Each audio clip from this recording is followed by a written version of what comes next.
Assalamualaikum warahmatullahi wabarakatuh. Perkenalkan, nama saya Muhammad Bojan Al-Arifi, NPM 10070718025 dari Program Studi Teknik Industri Universitas Islam Bandung. Di sini saya akan mempresentasikan mengenai sidang tugas akhir saya mengenai pengendalian kualitas produk electroplating dengan statistical quality control dan value model and effect analysis di PT Pilar Cakrawala. Selanjutnya itu latar belakang. Menurut Kementerian Perindustrian Indonesia, pada tahun 2022 terdapat 10 perusahaan pelapisan logam atau electroplating yang berada di daerah Karawang, Jawa Barat. Salah satu perusahaan yang berbisnis di sektor perindustrian electroplating yaitu di PT Pilar Cakrawala. PT Pilar Cakrawala sendiri berlokasi di Jalan Arteri Tol Karawang Barat, Jawa Barat. Perusahaan ini hanya akan melaksanakan proses produksi apabila menerima pesanan dari konsumen atau make to order dengan desain atau ukuran produk yang telah ditentukan oleh konsumen itu sendiri. Kemudian bersumber dari hasil wawancara bahwa dalam proses bisnis electroplating sendiri, selain tingkat persaingan yang kompetitif, ada juga hal yang harus dipenuhi oleh perusahaan, yaitu service level agreement. Service level agreement sendiri merupakan sebuah perjanjian yang berisi persetujuan antara pihak terkait, di mana perjanjian tersebut telah disepakati serta harus dipenuhi oleh setiap pihak yang terlibat dalam waktu dan segala hal yang telah dijanjikan. Berikut merupakan rekapitulasi daftar hasil service level agreement, di mana ada 3 jenis permasalahan pada bulan Februari sampai dengan bulan Juni tahun 2022. Terdapat keluhan terbanyak yaitu di keluhan konsumen karena produk yang diterima banyak yang defect sebanyak 239 keluhan. Di mana berdasarkan hasil rekapitulasi tersebut, daftar hasil service level agreement PT Pilar Cakrawala pada bulan Februari sampai dengan bulan Juni tahun 2022, paling banyak itu keluhan terjadi pada jenis permasalahan produk yang diterima oleh konsumen, banyak yang defect. Untuk rumusan masalah yang pertama yaitu apa hal yang dapat dilakukan agar service level agreement dapat terpenuhi. Kemudian poin kedua, bagaimana rencana proses perbaikan yang tepat agar meningkatkan kualitas produk di PT Pilar Cakrawala. Kemudian ada pun tujuan penelitian yang pertama itu mengidentifikasi permasalahan yang terjadi di PT Pilar Cakrawala yang mengakibatkan tidak terpenuhinya service level agreement. Kemudian poin kedua merupakan usulan perbaikan yang dapat dilakukan oleh pekerja agar meningkatkan kualitas produk di PT Pilar Cakrawala. Adapun pembatasan masalah yang pertama itu penelitian ini dilakukan di PT Pilar Cakrawala Karawang, Jawa Barat. Yang kedua yaitu pengumpulan data dilakukan pada bulan Februari sampai dengan bulan Juni tahun 2022 di PT Pilar Cakrawala. Kemudian penelitian ini hanya berfokus pada penelitian urutan perbaikan yang sebaiknya diterapkan oleh pekerja agar meningkatkan kualitas produk yang dihasilkan oleh perusahaan. Kemudian poin keempat, penelitian ini hanya menghasilkan hasil akhir berupa urutan perbaikan kerja yang harusnya dapat dilakukan pekerja dalam menyelesaikan pekerjaannya dan tidak sampai mengimplementasikannya. Kemudian statistical quality control berikut merupakan tinjauan pustaka yaitu statistical quality control, merupakan teknik penyelesaian masalah dengan cara memantau, mengelola, mengendalikan, dan menganalisis, serta memperbaiki produk maupun proses menggunakan metode-metode statistik. Dalam eksekusi ini juga merupakan pengembangan sistem yang bertujuan untuk mencegah kualitas hasil produksi agar seragam. Penggunaan metode SQC sendiri juga dapat membantu mengumpulkan dan menganalisis data dalam menentukan dan mengawasi kualitas hasil produksi.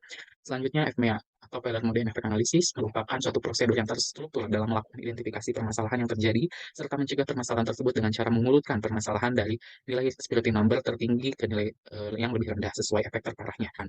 Berikut merupakan metode penelitian yang saya lakukan pada saat melakukan penelitian tugas akhir ini. Akan hasil penelitian yang telah saya lakukan pada pengolahan data, yang pertama itu ada grafik histogram.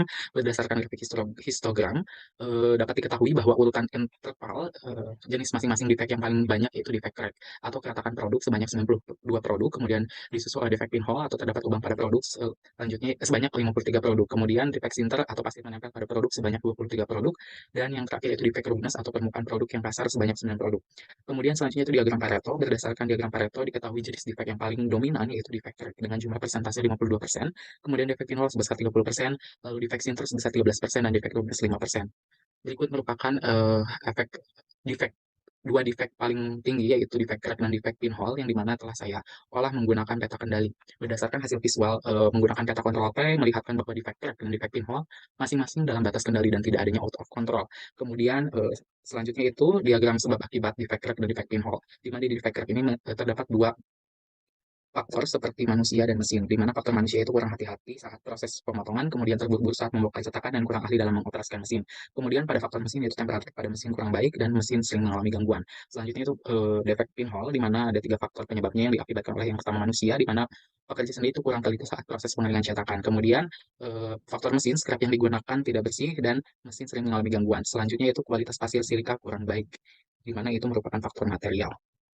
Berikut merupakan failure mode and effect analysis. Setelah seluruh pengolahan data yang tadi menggunakan beberapa alat statistical quality control yang telah dilakukan, kemudian selanjutnya digunakan metode failure mode and effect analysis untuk melihat risiko penyebab kecacatan tertinggi, di mana kecacatan tertinggi ini didapatkan atau diperoleh eh, oleh defect crack, di mana kurang ahli dalam mengoperasikan mesin, dan defect paling rendahnya itu di terburu-buru saat membongkar cetakan. Kemudian pada defect pinhole itu RPM respiratory non-filteringnya itu terdapat pada mesin sering mengalami gangguan, dan terendahnya itu scrap yang digunakan tidak bersih.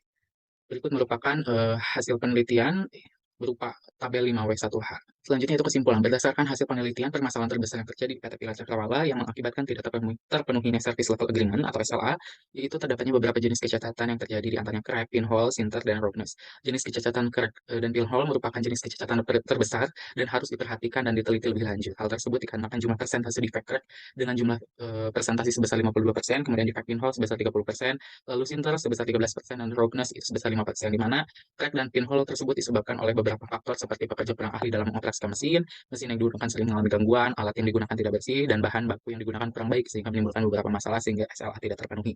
Kemudian rekomendasi perbaikan yang diberikan untuk PT PL Cakrawala yaitu memberikan arahan serta pelatihan kepada pekerja baru ataupun lama agar pekerja mengerjakan sesuai prosedur dan arahan yang berlaku. Kemudian memberikan punishment dan reward kepada pekerja. Selanjutnya itu mengawasi lebih ketat pada bagian pengeringan agar tidak terjadi kecerobohan oleh pekerja berulang kali.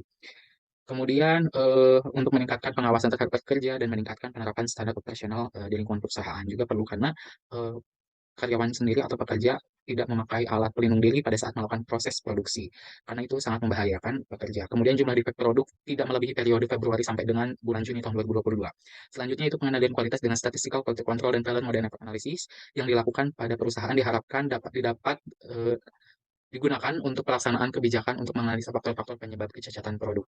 Terima kasih, mohon maaf apabila ada kesalahan dan kekurangan dalam penyampaian materi. Mohon maaf. Assalamualaikum warahmatullahi wabarakatuh.